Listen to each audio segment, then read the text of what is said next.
Assalamualaikum warahmatullahi wabarakatuh. Halo semuanya, jumpa lagi di channel Risma Anggun Kinanti.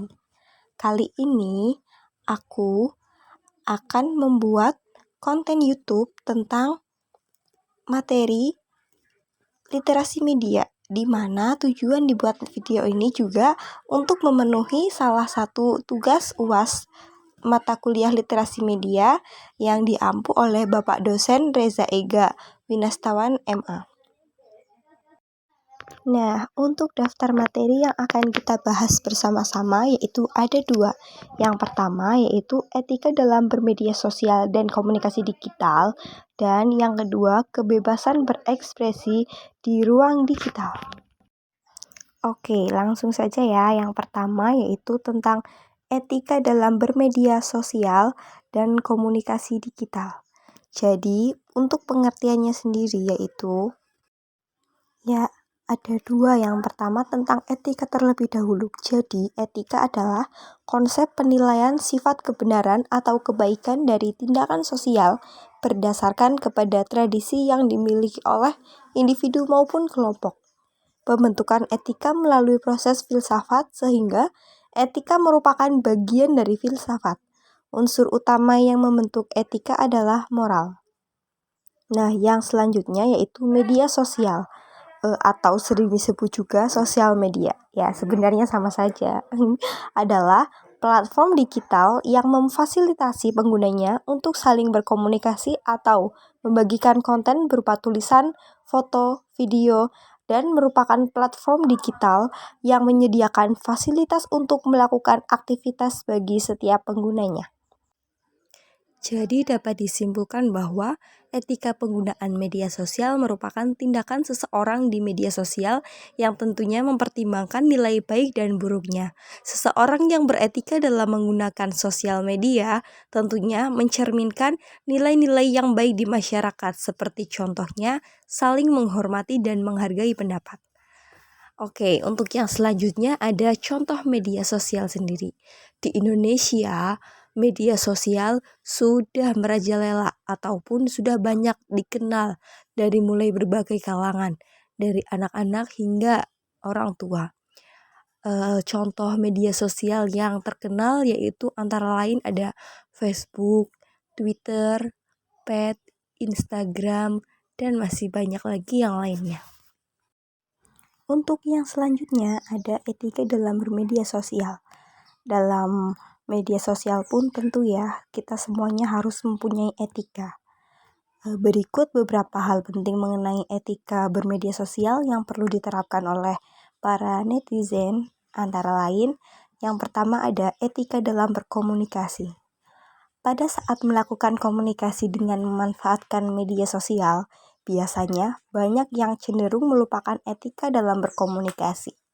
Hal ini dibuktikan dengan banyaknya kata-kata kasar yang kerap kali muncul pada saat melakukan percakapan melalui jejaring sosial, baik yang disengaja ataupun tidak disengaja. Alangkah baiknya apabila sedang melakukan komunikasi pada jaringan internet, gunakanlah bahasa yang sopan dan juga yang layak. Biasakan untuk menggunakan bahasa yang tepat dengan siapapun pada saat kita berinteraksi, termasuk juga saat berinteraksi melalui media sosial.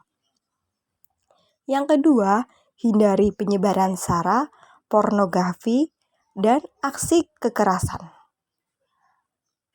Alangkah baiknya apabila kita tidak menyebarkan informasi yang mengandung unsur sara, suku, ras, agama, serta pornografi pada jejaring sosial. Biasakan untuk menyebarkan hal-hal yang berguna dan tidak menimbulkan konflik antar sesama. Yang ketiga adalah cross-check kebenaran berita. Saat ini tentu tidak jarang kalau kita menemukan berita yang menjelekkan salah satu pihak di media sosial. Hal ini yang terkadang bertujuan demi menjatuhkan nama pesaing dengan menyebarkan berita hasil rekayasa. Maka dari itu, pengguna media sosial dituntut agar lebih cerdas lagi dalam menangkap sebuah informasi.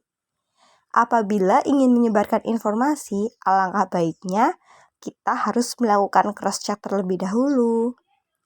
Yang keempat adalah menghargai hasil karya orang lain. Pada saat menyebarkan informasi, baik dalam bentuk foto, tulisan, maupun video milik orang lain, maka biasakan untuk mencantumkan sumber informasi sebagai salah satu penghargaan atas hasil karya seseorang. Jangan membiasakan diri ya untuk serta-merta mengcopy paste tanpa mencantumkan sumber informasi tersebut. Yang kelima adalah jangan terlalu mengumbar informasi pribadi. Ada baiknya harus bersikap bijak dalam menyebarkan mengenai informasi kehidupan pribadi atau privacy. Saat menggunakan media sosial, jangan terlalu mengumbar informasi pribadi, terlebih lagi informasi itu mengenai nomor telepon atau alamat rumah Anda. Hal tersebut bisa saja membuat kontrak lain dalam daftar Anda juga akan menjadi informasi bagi mereka yang ingin melakukan tindak kejahatan. Yang selanjutnya adalah sikap yang perlu dimiliki pengguna media sosial.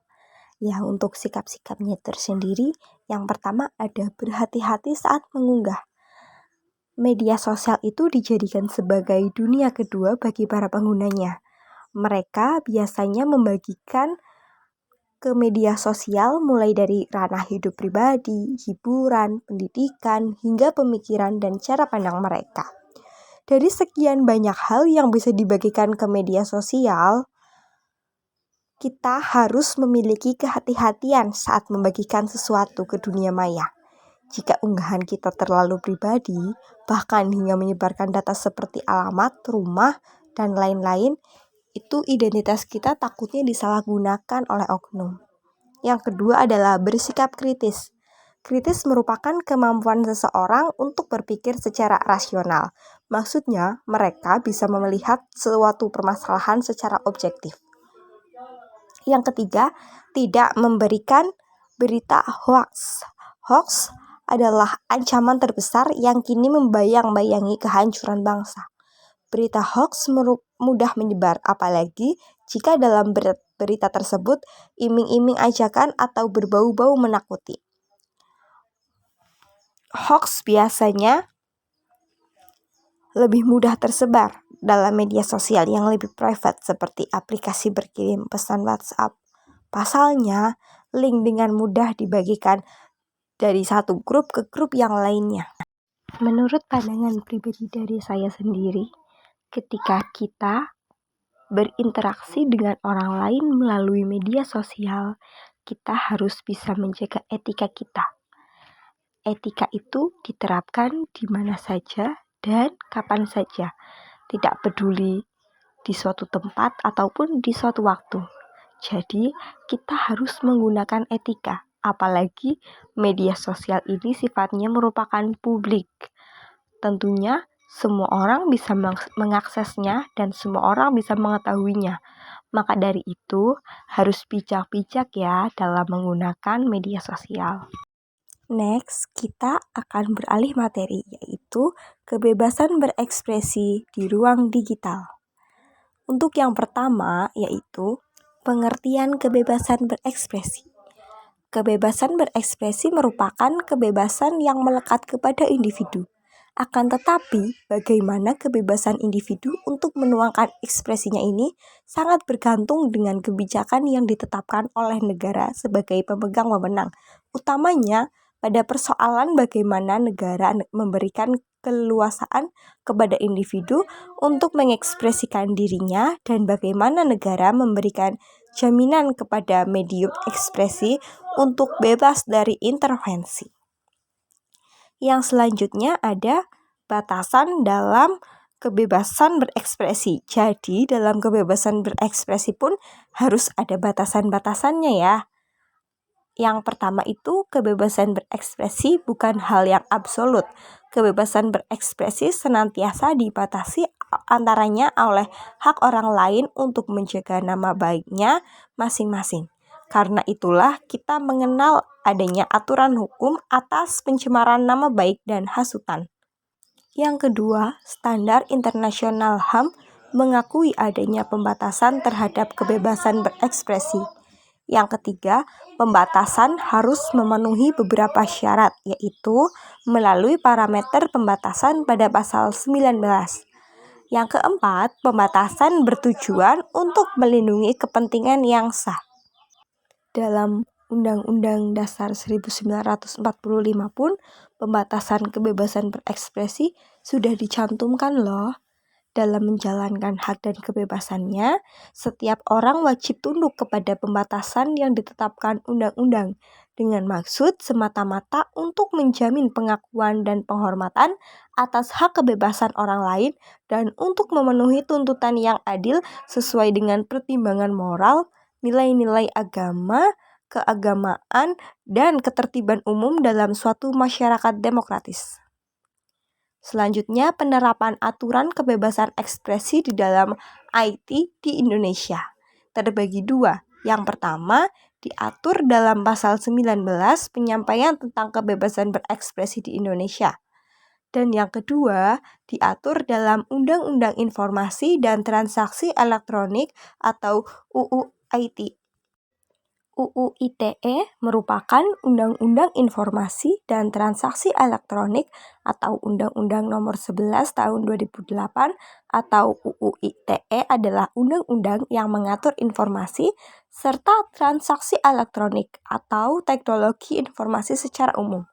Undang-undang ini memiliki yurisdiksi yang berlaku untuk setiap orang yang melakukan perbuatan hukum sebagaimana diatur dalam undang-undang ini, baik yang berada di wilayah hukum Indonesia maupun di luar wilayah hukum Indonesia yang memiliki akibat hukum di wilayah hukum Indonesia dan atau di luar wilayah hukum Indonesia dan merugikan kepentingan Indonesia.